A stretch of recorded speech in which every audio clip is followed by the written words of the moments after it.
کہ جاگ پنجابی جاگ کا نعرہ لگانے والا بندہ وہ تھا جس کا بیک گراؤنڈ خود سارا کشمیری ہے. 78 سال میں یہ 1500 بندہ اگر بندہ نہیں پکڑا گیا تو پھر تو بڑا کویسچن ریز ہو گیا کمپیٹنس کے اوپر کہ آپ 1500 بندے سے بھی اس ملک کو نجات نہیں دلوا سکے ابھی تک. کہ میں یہ تمام باتیں مکمل تحقیق کے ساتھ کر رہا ہوں.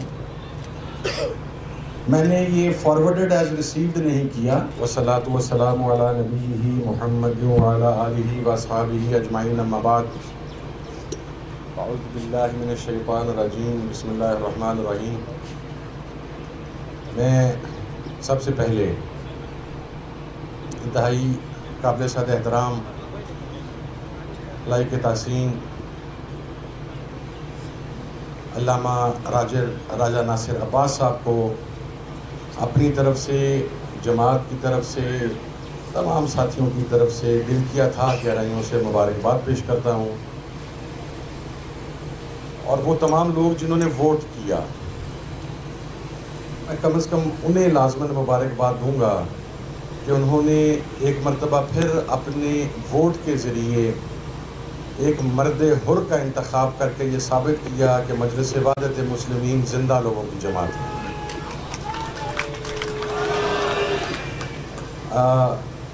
اولاً تو میں بڑا مشکور ہوں کہ میرے لیے ٹائم کا وہ جو پابندی تھی وہ ختم ہوئی، لیکن میں پھر بھی زیادہ نہیں لوں گا، 2-3 گزارشات ہی کروں گا.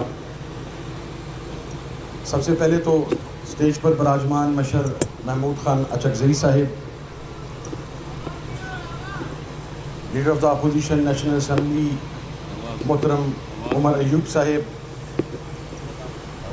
سیکرٹری جنرل پاکستان تحریک انصاف محترم سلمان اکرم راجہ صاحب، میرے والد کے بہت قریبی دوست اور میرے لیے اپنے بزرگوں کی جگہ پر انتہائی قابل صد احترام صاحبزادہ پیر نور الحق قادری صاحب، شوکت بسرا صاحب، اخونزادہ حسین صاحب، اسٹیج پر پنڈال میں موجود دوستوں، بزرگوں، بھائیوں، السلام علیکم ورحمۃ اللہ وبرکاتہ. میرا خیال ہے دیگر مقررین کی آپ بات سنیں. میرا اور ایم ڈبلیو ایم کا، ایس آئی سی اور ایم ڈبلیو ایم کا جو ساتھ ہے وہ دہائیوں پرانا ہے اور ہمہ وقت آپ کے ساتھ ہی ہوتے ہیں. میں اقتدا کروں گا اس بات سے جو میرے ایمان کا حصہ ہے کہ میرا پروردگار، آپ سب کا پروردگار، ان تمام حکمرانوں کو، ان تمام طاقتور لوگوں کو غارت کرے اور ان کی نسلوں کو برباد کرے جو غزہ کی بربادی پر خاموش رہے. آج میں جب پارلیمنٹ ہاؤس کے سامنے سے آ رہا تھا تو میں نے ایک منظر دیکھا. ریاست پاکستان، اسلامی جمہوریہ پاکستان، جس کے بنانے والوں کا موقف اسرائیل اور فلسطین کے حوالہ سے بلیک اینڈ وائٹ کلیئر تھا، کسی گرے ایریا میں نہیں تھا. اور آج جب فلسطینی ہم پاکستان کی طرف دیکھ رہے تھے تو وہاں پر اجتماعی تدفین شہداء کی، ہزاروں یتیم بچے، ہزاروں بیوہ خواتین، بزرگ جو فکر حسین پر چلتے ہوئے اقصیٰ کی آزادی کے لیے قربان ہو گئے. آج ریاست پاکستان نے اپنا فرض بھی پورا کر دیا کہ ڈی چوک میں فلسطین کے جھنڈے لہرا دیے. ہمیں تو نہیں پتا تھا کہ پاکستان صرف یہ کرے گا. مجھے اسپیکر قومی اسمبلی نے ایوان میں تو بات پوری نہیں کرنے دی، میں آج یہاں پر کر دیتا ہوں کہ ہم تو چھوٹے چھوٹے بچے تھے جب ہمیں پتہ چلتا تھا کہ ہمارا میزائل، اس کی رینج تل ابیب ہے، ہمارے جہاز کتنی دیر میں تل ابیب پہنچ سکتے ہیں. اسرائیل خوفزدہ صرف پاکستان سے ہے، تو آج میرا سوال یہ ہے کہ ان میزائلز کی بیٹریز ایکسپائر ہو گئی ہیں یا ان کے لانچنگ پیڈز خراب ہو گئے ہیں؟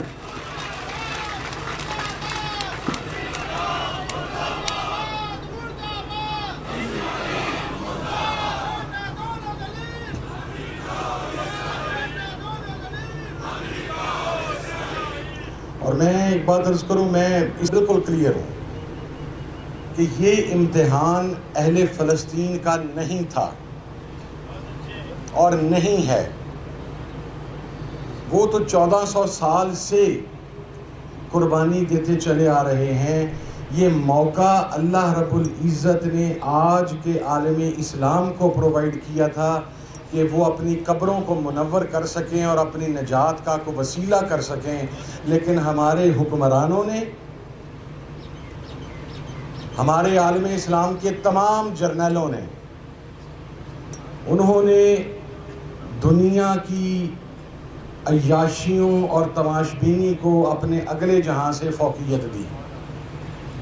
اس میں کوئی دو رائے نہیں ہے، ہمارے پاس الفاظ نہیں ہیں، لیکن شاید کچھ لوگ سمجھتے ہیں ہم خاموش ہو جائیں گے، ہم کمپرومائزڈ ہو جائیں گے، ہم کفار کے ساتھ، اغیار کے ساتھ گٹھ جوڑ کر لیں گے تو فلسطین ختم ہو جائے گا۔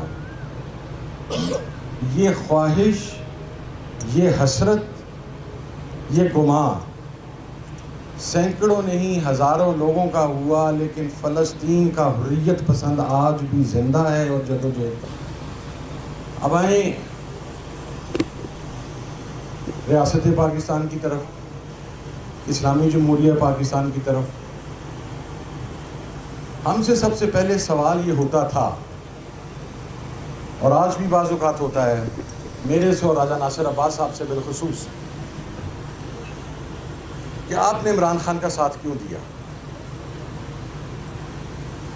ہم نے عمران خان کا ساتھ اس وجہ سے دیا تھا کہ اس نے پاکستان میں صوبائی عصبیت، لسانیت، مسلکی تفریق، زبان کے امتیاز سے بالاتر ہو کر برابری کی بنیاد پر پاکستان کی بات کی تھی۔ یہ وہ بنیادی وجہ تھی، اور آج ہمارا سر فخر سے بلند اس وجہ سے ہے کہ جس شخص کا ساتھ ہم نے دیا، ہم دے رہے ہیں اور انشاءاللہ ہم دیتے رہیں گے، نہ تو اس شخص کے پلیٹلیٹس کم ہوئے، نہ اس نے ڈیل کی بھیک مانگی، نہ اس نے طاقتوروں کے آگے سر جھکایا، نہ اس نے پاور پولیٹکس کی، بلکہ ایک نظریے کے اوپر ایک مرد حر اور مرد جری کی طرح کھڑا ہو گیا، اور ہمیں فخر ہے کہ ہم اس کے ساتھ ہیں۔ سیاست کے اندر نظریات کی بنیاد پر کھڑا ہو جانا کوئی آسان چیز نہیں ہے۔ ہم یہاں اسٹیج پر مختلف فکر اشخاص موجود ہیں۔ میں بڑی مرتبہ ایڈمائر کرتا ہوں، میرا یہ بھائی بیٹھا ہے مصطفیٰ نواز کھوکھر، آپ ان کی گفتگو سنیں، اس گفتگو سے پاکستانیت آپ کو نظر آئی، پارٹیزم سے بالاتر ہو کے، ان تمام چیزوں سے بالاتر ہو کے۔ اور میں ایک اور بات حجت کے طور پر عرض کر دوں تمام حجت کے لیے، کہ میں یہ تمام باتیں مکمل تحقیق کے ساتھ کر رہا ہوں، میں نے یہ فارورڈڈ ایز ریسیوڈ نہیں کیا، تحقیق کے ساتھ کر رہا ہوں۔ بالکل جو کوئی دہشت گرد ہے ہم اس کے مخالف ہیں اور ہم افواج پاکستان کے ساتھ ہیں، لیکن جناب آپ نے یہ جو فگر دیا 1500 والا، میرے لیے یہ پریشان کن اس لیے ہے کہ دنیا کی واحد ایٹمی پاور، اسلامی ایٹمی پاور، دنیا کی سب سے بڑی سی فوج، موسٹ سوفسٹیکیٹڈ ویپن، دنیا کی نمبر 1 سیکرٹ ایجنسی، قربانی دینے والا جوان، 78 سال میں یہ 1500 بندہ اگر بندہ نہیں پکڑا گیا تو پھر تو بڑا کوسچن ریز ہو گیا کمپیٹنس کے اوپر کہ آپ 1500 بندے سے بھی اس ملک کو نجات نہیں دلوا سکے ابھی تک.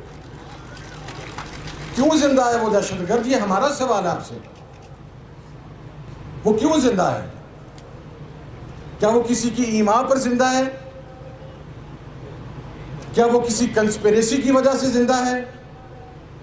میں بہت کلیئر ہوں.